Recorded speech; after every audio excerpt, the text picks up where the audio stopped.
This is One-on-One with Jasper Cole, Hollywood's bad guy, and so much more. Actor, talent manager, producer, and more. Now he's sitting down with today's top newsmakers from entertainment, politics, pop culture, and beyond. This is One-on-One with Jasper Cole. All right. Howdy, and welcome to One-on-One with Jasper Cole. This is your host, Mr. Jasper Cole, coming to you live from Sunset Gower Studios right here in Hollywood, California on this happy Wednesday hump day. Let me give a big shout out to my producer extraordinaire, Mr. John Williams. Hey, buddy. Jasper. How's it going? I'm good. How are you? Good. Thank you. So do you have your lottery tickets all bought? I was just thinking that. I was like, it's going to be, $1.3 billion? Is that the latest? Yeah. Would that really make us happy? Oh, yeah, I think. Yeah. Did you play? Well, yeah. We, Dennis and I bought 2 tickets earlier in the week, and then we bought 2 for tonight. Oh, When great. it's that much, you think, well, might as well. and it's going to bring out all those people who have never played before, which is going to, Well, I read today where it said your odds of winning are it's like being struck by lightning and drowning at the same time. Oh, wow. And I said, well, I've been struck by lightning, but apparently that wasn't good. It's not going to cut it this time. Well, people win. I mean, obviously, people are winning, so I would say try. You won't win unless you play.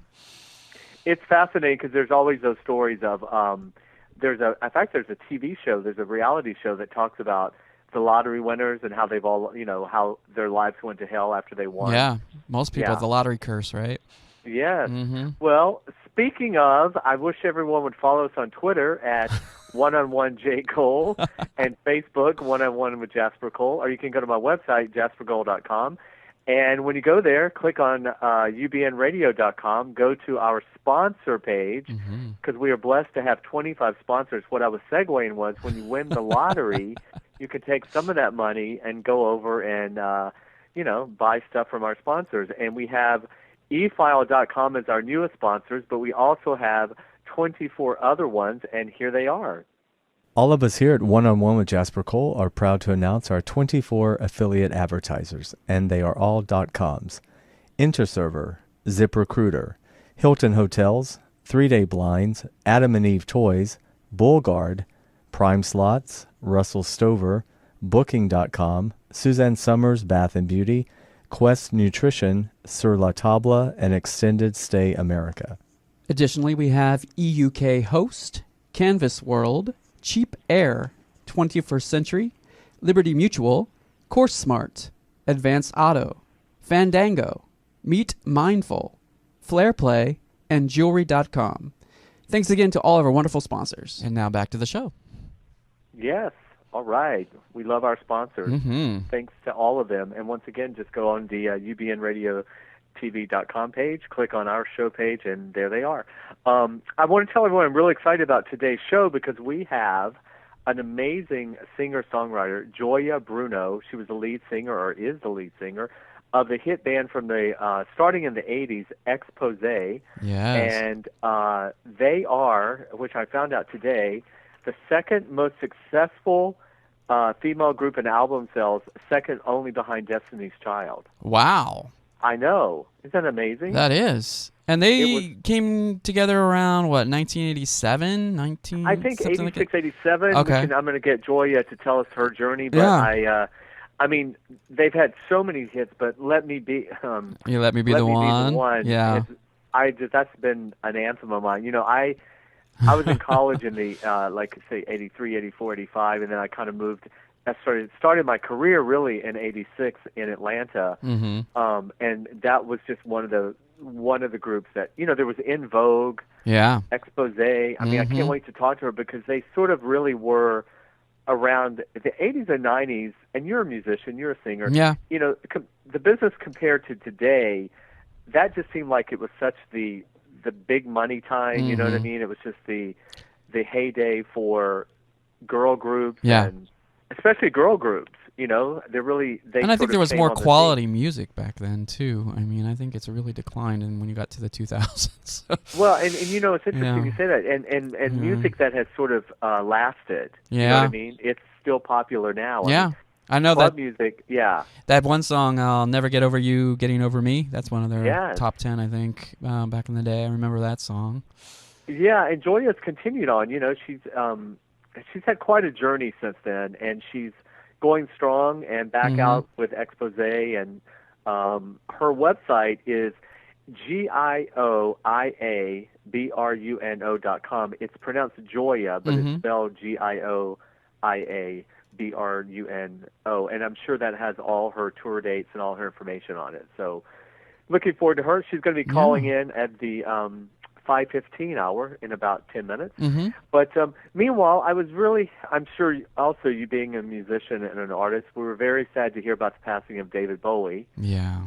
Yeah, and it's interesting. While I've always liked him, I was more impressed by the outpouring of. I guess I just didn't quite Realize the grasp impact. how much his life, what impact he had on people's lives. Oh yeah. Oh yeah. I mean, you being a singer, what was your take on David Bowie? How did he influence you? Free to be me, I would say. Just the fact that he was a bold performer. Back in the day when I don't necessarily think it was accepted. I mean, I think originally he came out bisexual in the beginning, or maybe gay in the beginning. I think now he went because he's married, right? He married Iman. Yeah, so I believe he's bisexual. But it was just back in the day, just to be so flamboyant and bold. And he was like one of the first really androgynous. He had a real androgyny, and those eyes, and also qualities, wearing the makeup before Boy George or Elton. Right. Well, I don't know if Elton. They were kind of around at the same time, I guess. But and then the I think movies. David came early, yeah. And then the movies, what was it? The Fell to the Man Who Fell to the Earth. Yeah, but it was also there was the mystical movie that he did. Oh, Iggy. Yeah, famous. Yeah, you know what I mean. Senior moment. All our David Bowie fans are horrified right now that we don't know that. No, that's good because they can say, "Oh, Labyrinth" really loud, or "The Man Who Fell to Earth," or they could say, But and what was amazing is he was working right up to the end, and how it's just really haunting that his new music came out last Friday. And he's got the one music video on the one of the singles where he's sort of talking about heaven and the afterlife and called Lazarus, right? Yeah.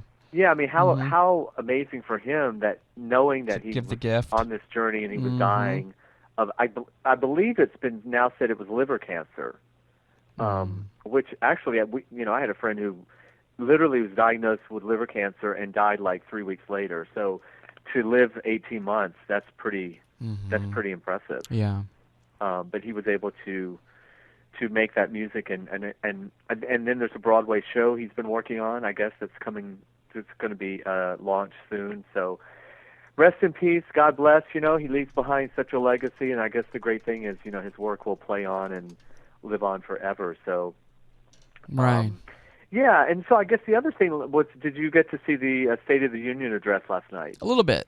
A little bit, what I love are the memes that are coming through where people have put their, some sort of like a towel or a or a piece of paper or something like that to block the Republican side, just because they felt like that was, smug and condescending, and just the looks that he was giving during the. Well, Paul Ryan, especially the Speaker of the House, sitting behind him, he just had that smirk on his face the whole time, and it was like even when he talked about Trump's response about banning all Muslims and painting a broad strokes against all Muslims, even that, Paul Ryan couldn't stand it. Well, he's not going to stand up at all, but he couldn't even applaud that. I saw that. And there was an image captured of Biden standing up, Obama standing up, and then Ryan sitting down. He just seems like a petulant child. Yeah. Very entitled. I don't know what his background Well, is. before that, remember there were other memes that were going around where, what was Bonner, right? Boehner. Yeah, Boehner, Bonner, whatever, however you say it. Whatever. Yeah, that was, they were doing the same thing. They were blocking, because they just, it's like pouting, like like a kid, and just and like I have to be here, and I don't want to be here, and I mean, and Nancy I'm not Pelosi got criticized for the same thing, but Yeah. that's just because she has so much Botox, her face wouldn't move.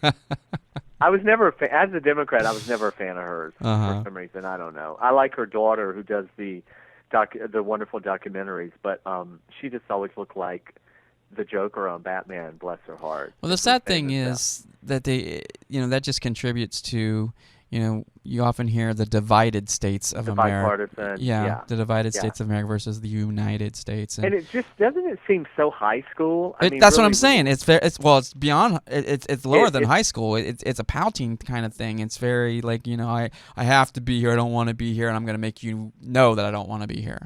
Well, the scary thing about it is we're watching them behave this way, and then we realize they hold the Senate and the Congress. I mean, they hold everything in the palm of their hands. They're getting paid a fortune, pensions for life, health care for life, right? And yet they act like these petulant children who can't, get their shit together. So it's really embarrassing, when you think about it. But I like that Obama kept it short and sweet. It was his last one. He really made a point to outline all the stuff he's accomplished and kind of pretty much tell everyone, if you don't like it, go fuck yourself. And his wife, of course, Michelle, looked like a supermodel. I just wish they would have put up like a picture of Barbara Bush back in the day and compared the two, and been like, this is what our first lady looks like today, compared to your, looking like your husband's mother. Bless her heart too.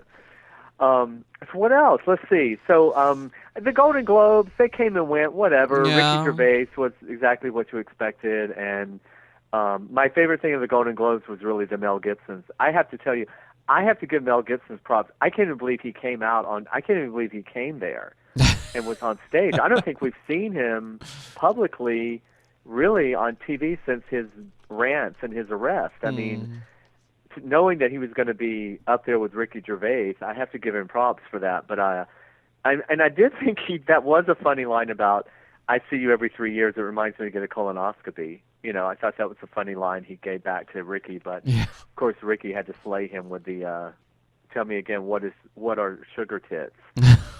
Which I didn't, it was bleeped, but that's what apparently Mel was saying to the cop when he got arrested. Yeah. Right. But I mean, Ricky could have. Mel should be thankful that's all he said, because he could have really. And Ricky went on a tirade on Twitter, and about in defense of him and being a comedian and saying the things about Caitlyn that he said. I don't know if you saw all those tweets, but he was. Yeah, well, I'm so anti-Kate now. I'm not anti-Kate because I'll be watching her show next season, but of course you will. I just think if she's a celebrity. And she's a celebrity even more so for being transgender now. So she's just got to be willing to take it, because that's what people are going to do. Yeah. I don't want to hear her whining about anything. And she probably hasn't been whining. It was probably just people supporting her, I guess. But whatever. Well, Ricky just doesn't want to. I mean, he really let him have it. The Twitter audience. It's like he's like. Well, good. Yeah.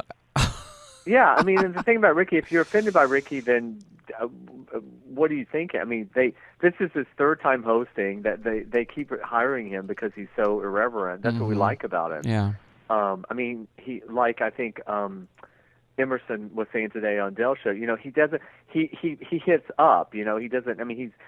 Poor these billionaires in the room. If they can't take a joke about themselves, how sad is that? Was Caitlyn even at the Golden Globes?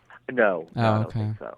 No, or they would have had a camera on her. Yeah, probably. But maybe she was watching it. Maybe JW. Let's hope maybe she was working at a shelter for the homeless that day. Yeah, and, hopefully. She came off the mountaintop in Malibu to help people. Yeah. Yeah. Right. What did you think of the whole thing with DiCaprio and Gaga? Well, I thought it was funny. I mean, I don't want to. Well, anyway, I better watch what I say. I love her. I do too. And I think you got to see that's a real part of Leo's. I think that's a real part of Leo's personality. Yeah. That we saw, but I didn't really think it was a bitchy thing. I think he was just Well, the rumor is that, and if you pull up the image, you'll see other people kind of making a weird look too. It was interesting. They were. Yeah, pull up the image, the stills, and you'll see. Yeah, no, see I mean, what I got to crowd. give her props for, she's so regal. I mean, you're right, because she, anytime you're like the fish out of water, she kind of came in out of nowhere and got that. But you got to remember, the Golden Globes, one thing they're known for, like giving it to the lead actress from My Crazy Roommate, they did it with Calista Flockhart the first season of Ally McBeal. They did it with Gina Rodriguez for Jane the Virgin. They like to pick the first timers and give them the award. And the role that she played is the Countess, so I mean, she sort of embodies that role in terms of just being fierce. She's Exactly. And Stephanie, her name, she really was an actress before. That's what she was studying. Yeah. I've always said, and I've said many times, I thought she could have a movie career. So a la a Streisand kind of thing. Right. And when she was backstage doing press for the Globes, she really had some beautiful things to say about her journey and the fact that she had always wanted to be an actress, like you had just pointed out, but just that her music is going to go on. She's releasing a new album, and that there's she was very, very grateful. She was just very gracious to the press, and I was very, very. I was just blown away by how she handled press at the end of it. Well, and she's got this great fiance, the actor, who just seems really humble and down to earth, and just an average. I mean, great looking guy. Right. But you know what I mean? Totally. But I have a feeling. Excuse me, did you say average? Oh, I think. Guess who just joined us? You guys go. Is this Gioia? Sorry. Yes. Hey, hi. Gioia, Oh my God, welcome. You're hilarious. Welcome to the show. This is go on and on. I didn't even know you were here. You were ready. Oh my God, that's hilarious. Well, Sneaky little bitch, I'm telling you. I'm sure. You notice I said amazing. average. I said average, and then I stopped myself because I'm like, no, there's nothing average about him. So. No, and isn't he on Oh, Chicago he's so something? cute. He's on a TV series right now, isn't he? Chicago Med or PD or something.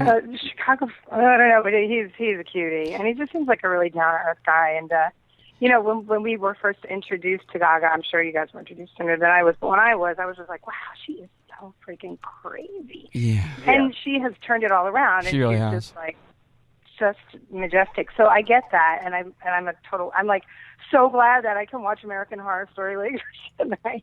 I just got can't. friends coming over.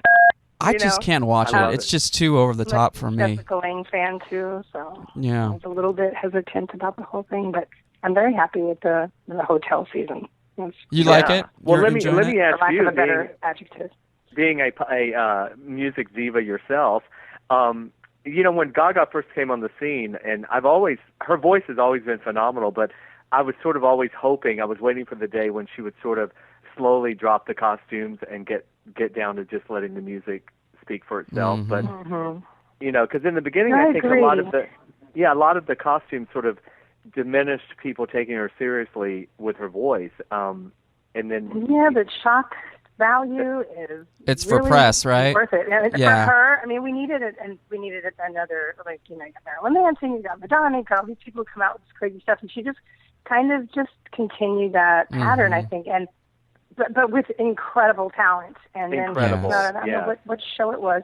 She played the piano. She was wearing like a suit, and I don't know. She's probably drinking some scotch in the front row before that. She's crazy, but when it comes down to it, she's got it.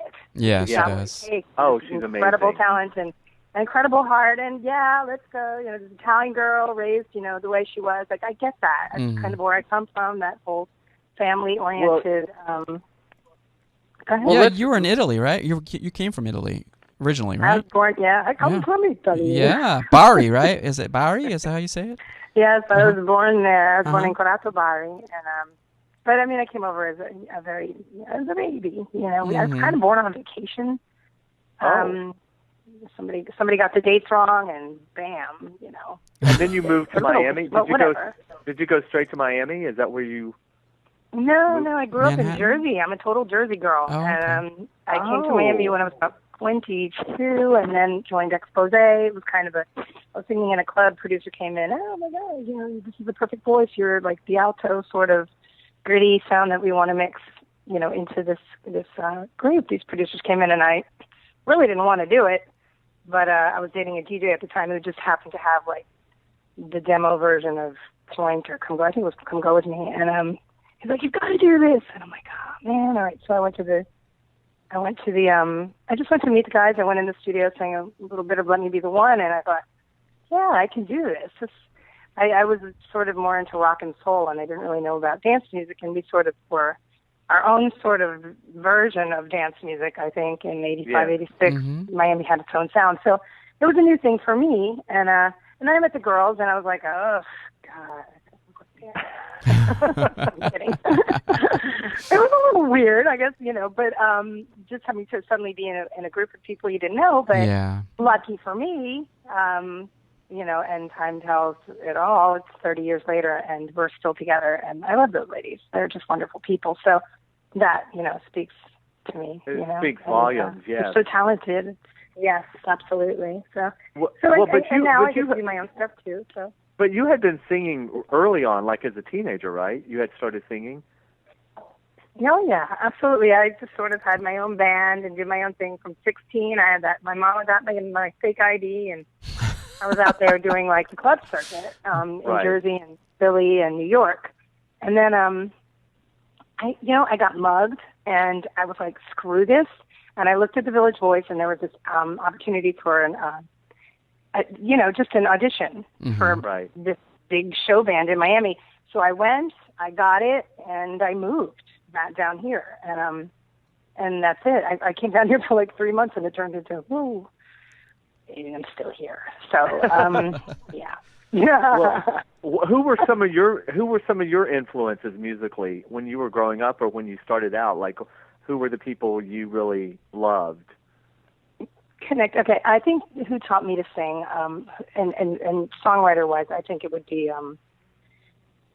as far as songwriting is concerned, it would be like James Taylor and Carole King. My older brothers and sisters are about 3.5 to 6.5 years older than me, so I listened to their records, vinyl, back then. And Linda Ronstadt, I had a huge, I thought I had a sound kind of like her, Pat Benatar. And then, of course, all the rock bands, Leonard Skinner, and I listened to The Who and Led Zeppelin and freaking Jethro Tull and Snot is Pouring Down Your Nose and all that crap. And smoked pot with my friends, and it was what I did. And, it was just an incredibly huge, influence of like melting pot of influences. And then coming down here, I discovered, I guess it was Aretha, not Aretha Franklin. Of course, I listened to Aretha, but Sweet Love, what's her name? Anita Baker. Anita Baker, God, I love her. Yeah, that first album, it taught me a lot about soul. Yeah, and of course Whitney. That first album that Whitney had, and we were on her label, so I was very influenced by just everyone. How can you not be influenced by everyone? It's just like you hear it, and it stays with you. You say some stupid thing all day long that you're like, why am I saying this? But isn't it interesting? Like when you're starting out, you have all these influences, but you never really know where you're going to end up. And it's like you said, you couldn't have predicted that joining a girl group was going to be your quote big break, right? I mean, we don't know. No, I really couldn't have. Yeah. Never. Yeah. Never, you have a very and like I said, it was. I'm sorry. Go ahead, sweetheart. No, go ahead. Go ahead. No, I really fought it tooth and nail. Is what I'm going to say. It really wasn't what I wanted, but it's like that Sliding Doors movie. You just wonder what would happen if you looked the other way. So like 9 months. Some days I do. There was like 9 months of recruitment attempts. What's that, JW? I was reading there was like 9 months of them trying to get you to do the group. Yeah. I just wasn't really convinced about it, but it all came together, Well, you have a very. Do you know Taylor Dane? Have you worked with? Let me think about that. Yeah, of course I know Taylor Dane. Yeah, for me, she was on our label too. Well, for me, you've always had a sort of you guys have always had a very similar vibe to me in terms of your voice. Yeah, she's got a couple octaves on me. Go Taylor. I freaking love her. Well, I don't know. There's a quality about you that. She's just. Yeah. Thank you. I'll take that as a compliment. dancey stuff. Well, everyone just joining us, we are now joined by Gioia Bruno, and I gave out your website at the beginning, and I spelled it out because first of all, I love your name. I've never met another Gioia. Thank you. Yeah, that's a first for me. Oh. Yeah, so I gave your website out. Thank you. Everyone can go to the website. It's got all your dates and what's happening. So tell everyone what you're doing right now. What's current and popping. Oh, did you give them our Expose website, exposeonline.net? No, we didn't get that one out. No, we gave your personal one. Oh, well, that's another one. Okay. Yeah, and then GioiaBruno.com. But exposeonline.net is the tour we're on right now. And, well, what am I doing right now? I'm actually getting ready to come out there and do some writing with the O'Haley brothers, Fabio and Fabiano. I guess you might know them through Dominic and through my manager, Randy. Yeah. There are a couple of guys that have been just doing some killer remixes and productions, a lot of international stuff. So I'm going to be coming out there to just write some new stuff because before I got back together with the girls, I was doing dance records and just loving it. But when it just conflicted with the whole Expose thing because I was out there doing my dance music and I was singing, some remixes of Expose, and it kind of it just didn't go together to be back with the group and then be out singing without them. It just didn't work. And now at this point, I'm like, well, you know what? It's time to go back to it because really, I think Expose, we tour, we do our thing, but we haven't really been doing a whole lot of new music, and I'm just dying to do some new music. So, lucky for me, I can still go do that on my own. So that's what I'm getting ready here in 2016. I'm just kind of in my very early 50s looking forward to my future. Well, you've had quite a journey because you have a grown daughter now, right? She must be 20s? 27. 27? Wow. Oh, my God. Yeah, I better be right because I put it on my freaking lotto ticket today, and I got it wrong. You guys look like you're more like sisters. Are you kidding me? That's amazing. We are. It's really interesting. It's so funny. You're like 20 times older than them, and then you're only one time older than them. You know what I mean? It's like from 2 to 25, and then 25 to 50, and whoa, it's a little insane. And she's just an amazing young person. So I really but I only had one kid, and I got it right the first time. So I was like, I'm not doing this again because chances are pretty good I'm going to screw it up the next time. Well, do you look back now and think, oh my God, how did I do all this? Like when you think back to raising her and working and being on, doing it and being a working mother, do you ever just pat yourself on the back and go, oh my God, how did I do this? I know exactly how I did it. I had help because when I first had her, I was we were on tour, and there was just no way I could have done it by myself. I can't just leave a kid with a bus driver. It just doesn't work that way. As much as some days I might have wanted to. Just kidding. I always, no, I hear you. I always tell everybody, I'm like, kids drive me crazy. I can't. But I love my daughter. I just always tease. But no, I had help. My mom came for a while. I had a nanny for a while, and we just did the best we could. She came to sound checks with me. She messed with our makeup. I'd turn around and she looked like a clown with lipstick all over her. As she was on stage, she was just such a joy, and she still is. So she made it very easy for me. And the girls were like second or third moms, depending on who was around which day. And, so to this day, that was Brianna. Oh my God, I love her. It's just ridiculous. And now they've watched her grow up also. Yeah. Oh yeah, absolutely. And their kids, and I'm watching their kids grow up now, and they're just incredible children. I really lucked out. I got to tell you. Well, let me ask you: Did she have stories? Is she a performer at all, or did she go completely the opposite direction? And you know what? She's an amazing singer. Uh-huh. She's more interested in photography, the arts. She teaches yoga. She graduated with an English major. She's just does her own. She's still trying to figure it all out, I think. Right. And right. That's fine. At 27, you should be. That's right. She's definitely an artist. I keep wishing she would just do a little record. She's got that sort of university sound, kind of like, it's just a different sound that I think is so beautiful. Right. That, she was a little Disney singer when she was a kid, like, wow, like all over the place. And That bathroom door would shut, and she'd sit on that thing for 30 minutes singing every song from Little Mermaid. I was like, really? Oh, I love it. Well, we were talking before. I don't know if you heard us, but I was saying how groups like Expose and In Vogue, the girl groups of the 80s and 90s have had such a lasting power. Your music has, you've got the songs that people just instantly remember, and there just seems to have been this amazing time. And for me, I'm not a singer, I'm an actor, but to me it looks like the 80s and the 90s were such a integral time of pop music and dance music, and the business I know has changed so much. What do you see now when you look at today's industry compared to back 20, 30 years ago, especially with record labels and record deals?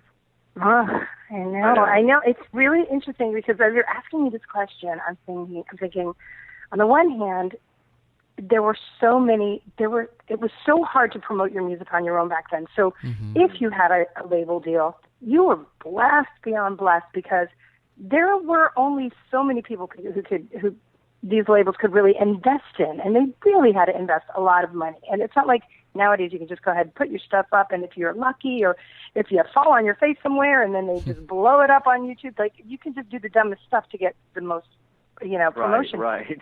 And if you have talent to go with it, bam. And I think when you get picked up by a label or somebody like Clive Davis, everybody's going to listen to you.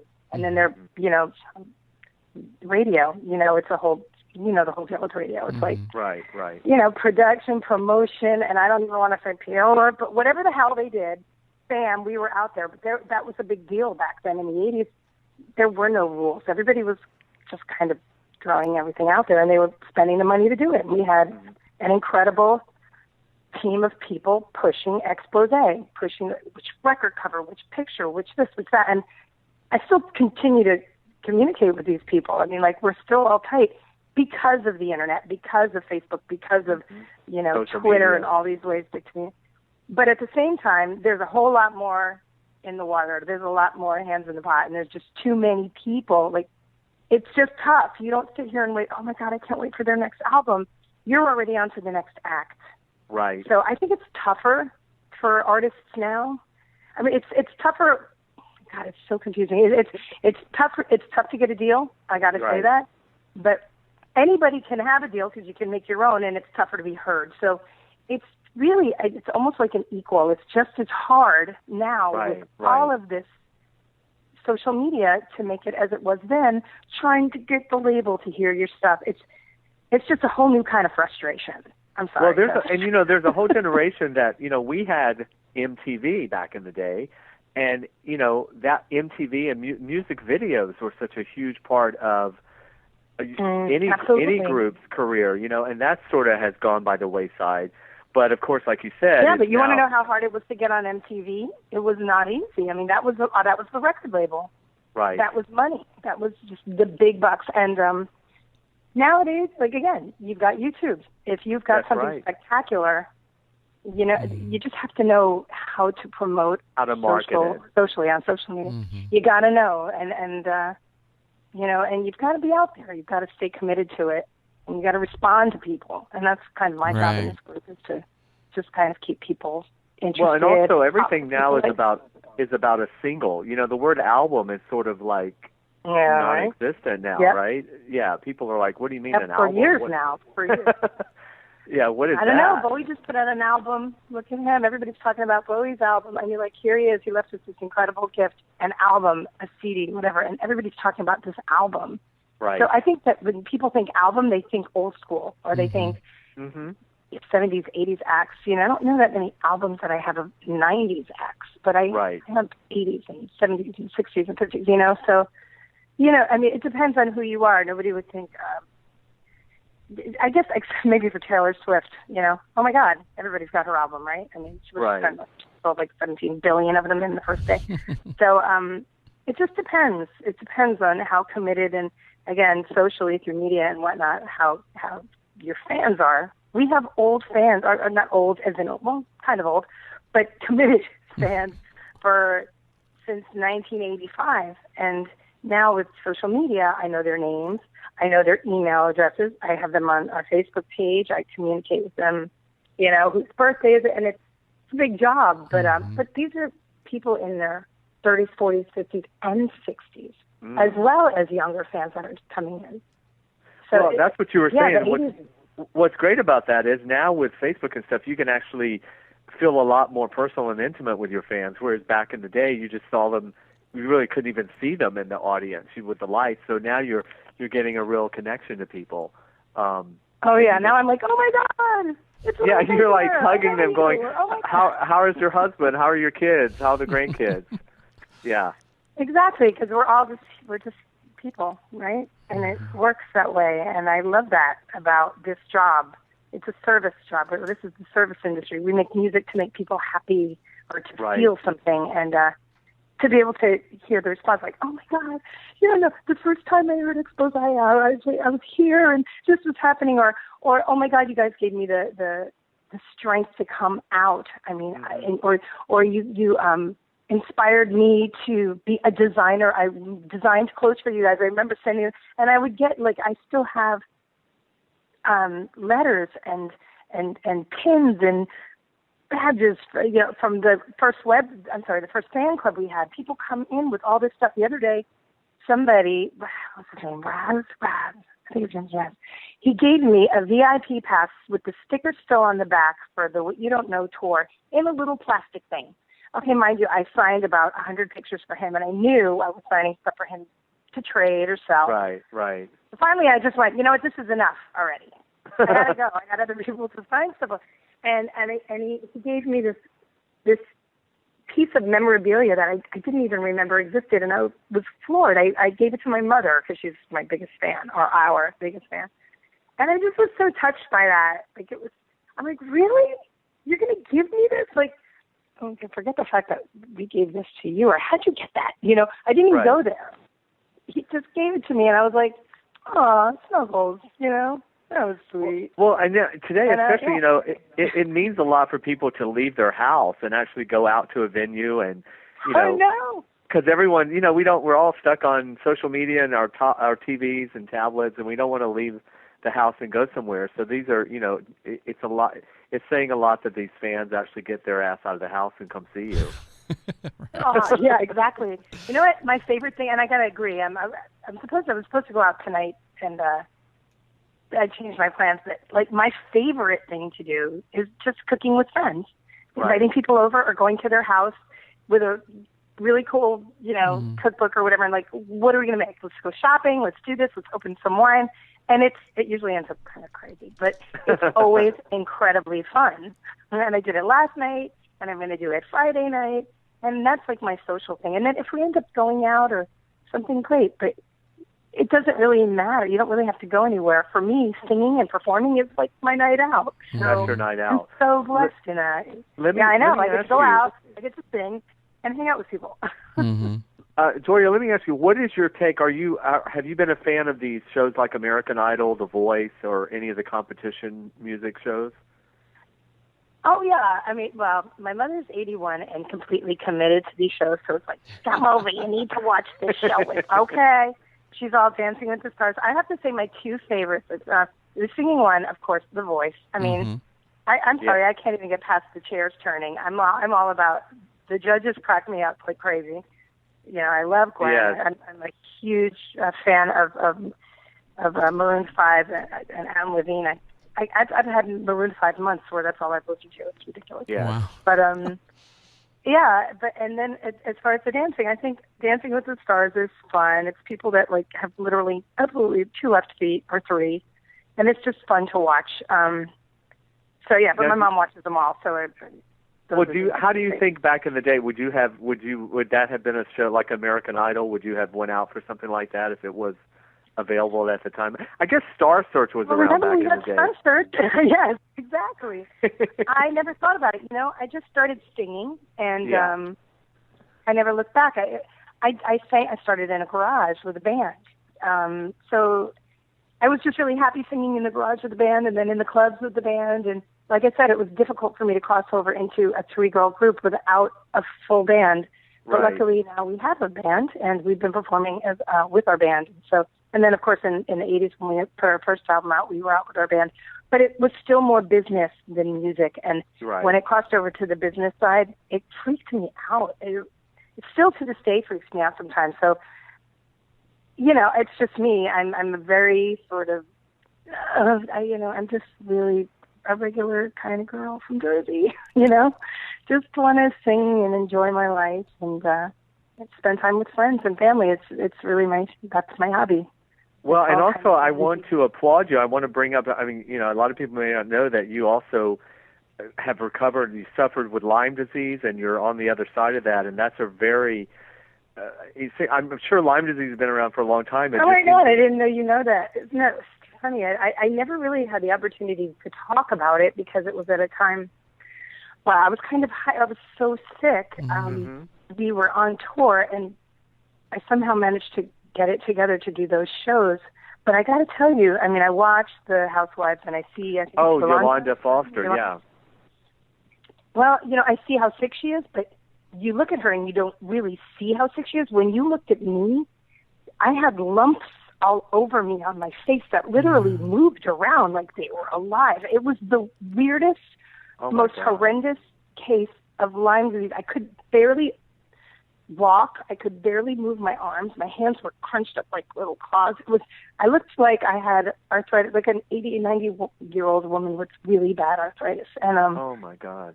I was a mess. But I got, after like the 18th time I went to the hospital, I was finally diagnosed. And then I went on an IV for 4 months of antibiotics, which worked for me, but it doesn't seem to work for everyone. And I'm just so blessed that it worked for me. I have my Lyme days. I have issues here and there, but I'm like nothing compared to what people with, life-threatening diseases deal with every single day. I'm just grateful that I got through it. And like you said, just getting the diagnosis is a lot. It's sometimes the hardest thing because it masks itself as so many other possible things. Yeah, it was difficult. Well, it's a Western blot that they actually do, and that's what, I thought I was dying. And when I got, and my daughter, we all thought I was.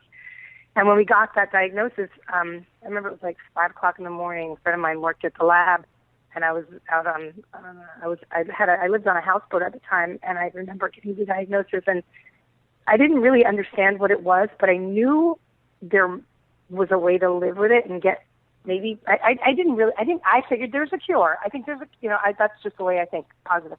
Right. And I went out on my back deck, and I'm floating around, and these 3 dolphins just started flying through the intercoastal, and I just said, it's going to be okay. It's going to be okay. And I found the best doctor, and I was in South Florida where really, it's kind of a Jersey northeastern thing where it started, Lyme, with the ticks health, in the northeast, Yeah, but I helped a friend out who had hurt her back very badly, and I was helping her out. And at her house, she had these dogs, and she lived on a golf course, and it was in Florida. And there were ticks in the house, and I believe that I got it in Florida. Wow. And I got lucky. I found a doctor from New Jersey, so bada bing. Well, didn't Avril Lavigne, the singer Avril Lavigne, also have Lyme disease? She came out recently last year and talked about her. Yeah, she did. She did. And Parker Posey had it. But I'll tell you, like I said, I'm going to say it on here. Rocephin antibiotics, IV. I had an IV port for 4 months. And the antibiotics are a lot like chemo. It really destroys you. Yeah. But you just got to know that it's worth it to get through it. And if your body can handle it, then it will. I'd say it cured me. I'll say that right. It cured me, and That's amazing. I feel like I'm 100%. So. Did you get on a lot of? God bless you. You're the perfect role model for that, to show people that you can get on the other side of it and keep going. Well, listen, my dear, I wish the show were 2 hours. It goes by way too fast. I just want to thank you so much for taking the time to call in today, and just much continued success with the expose and all the other stuff you have going on. And if you're ever out in L.A., we'd love to have you come live in the studio. That would be fantastic. Absolutely. Thank you so much. And all right, was JT there too? JW? Yeah, Joy, I'm here as well. Yes, I'm here. Thank you very much. It's such a pleasure. And hopefully, like Jasper said, when you're here, you'll come in studio and meet us. That'll be great. I would love to. Thank you so much. Have a great night, guys. Thank you, my dear. Take care. Thank you so much. Bye. Bye-bye. Bye-bye. Wow. Gioia Bruno from Expose. Well, JW, Yes. should we take a little break and we can play Let Me Be the One? You got it. And we'll come back and wrap it up. You're back. One-on-one with Jasper Cole. All right. Welcome back. Welcome back to One-on-One with Jasper Cole. Hi, Mr. JW. How are you? I'm great. Thank you. That was a great interview. Great interview. Yeah, she's such a Gioia trooper. Bruno. I love that song so much. That was Yeah. like a big anthem of mine in the 80s, going through college and starting my career. Yeah, it's a great song. I remember singing Yeah. it too. It was great. Yeah. I mean, you know, she has such a great spirit, and you can hear just the what I love about it, her enthusiasm is Yeah. after 30 years, you know, I always say I'm 30 years in this acting business, and I want to always still be excited about it, you know, and have a certain optimism about it. And she has been through quite a bit. And, Yeah, I also read that she had a throat tumor at one point, you know, and was unable to sing for a few years. And I was going to ask her about that, but I don't think you guys were hearing me properly through the connection. So I would just well, there was just let so you much. talk. You know, she's Yeah. had quite a journey. Yeah. I mean, there's been a lot of run-ins, a lot of ups and downs, and the Lyme disease, of course, was the most recent thing to deal with. But having gone through all that and still just be as positive and optimistic as she is really, really impressive. So, Yeah, it sure is. Again, we gave out her website. Then but then there's the Expose website. Do you still have that there? Expose. Yeah, I think it was Expose International .net. .net. Yeah. Okay, for everyone, that actually has the dates and the venues and where Expose is touring right now. So For their wanna international make tour. Yeah, so people can check out because, like she said, how great to have these generations of fans. You know that. I'm wondering if I was going to ask her if they, you know, you see these tours where it'll be like several groups from the 80s. You'll have like the Bangles, the Go-Go's, Expose. You know, I love. It would be great to see one evening with like 3 or 4 different groups. I was thinking the same thing. I was like, I wonder if they do that when they get together. I've seen, you know, because being out in Palm Springs, a lot of the big casinos out there have really headlining. I mean, amazing people. And then they have these amazing vintage acts from the 80s and 90s as well that are still out there performing. I was trying to think, probably, I guess the Pussycat Dolls. Yeah, that's their site. I just went to it. It's actually Expose tour. Let me pull it up really quick. So just so that they know. When I went to the site, it actually plays music, so that's what you guys were hearing. But yeah, I'm gonna pull it up really quick. It's exposeonline.net. Exposeonline.net. Yes. Right. Okay. Perfect. Yeah, I wanted to make sure we had the right address for them because I thought it was something international, but I think she said international tour maybe. Yeah. But I was just thinking, in the most recent years, I guess like Pussycat Dolls were one of the last groups. You know, girl groups now are sort of, I can't think of one that's really hot right now that's happening. You know what I mean? Girl groups? There's a few that came from like X Factor from the UK that are taking off right now, but that are kind of coming back around. Yeah, but as far as long standing in terms of, like Pussycat Dolls was a big one here. And it's interesting how there's always like Nicole Scherzinger. There's always that one girl like Gioia did. There's always the one that kind of breaks through on her own. It's it's Dream Girls. There's always the Diana Ross that gets out front, right? Yeah, but I think the one I was thinking was called Little Mix. That was one of the groups. Yeah. Yeah. Little Mix, because they're like the One Direction for the females. Got it. Yeah. Well, JW, where does this time go? It flew by. It sure did. I know. We covered a lot, though. We sure did. We certainly did. Yeah. And good luck to all the people who played Lotto. Hopefully, yes. Well, one of our listeners wins. I hope if you win, you just won't abandon us. Right. How about this? If you win, you'll buy the station. There you go. And then you can run it the way you want to run it. Right. Yeah. All right, listen, we want to thank all our sponsors again. Please go to ubnradio.com to our host page and check out the sponsors. To all the listeners, thank you so much. You can always check us out on iTunes, Spreaker, and Stitcher. Yeah. And we have our YouTube channel. We do. And we will be back here next Wednesday, same time, same place. Thank you, JW. Thank you, Jasper. You Shout have a out good one. to Gioia Bruno and Yes. to Dominic Friesen. And you've been listening to One-on-One with Jasper Cole. Peace out. Thanks for checking out One-on-One with Jasper Cole. Check out past episodes and get the latest as they're released. Subscribe today on iTunes, Stitcher, and YouTube.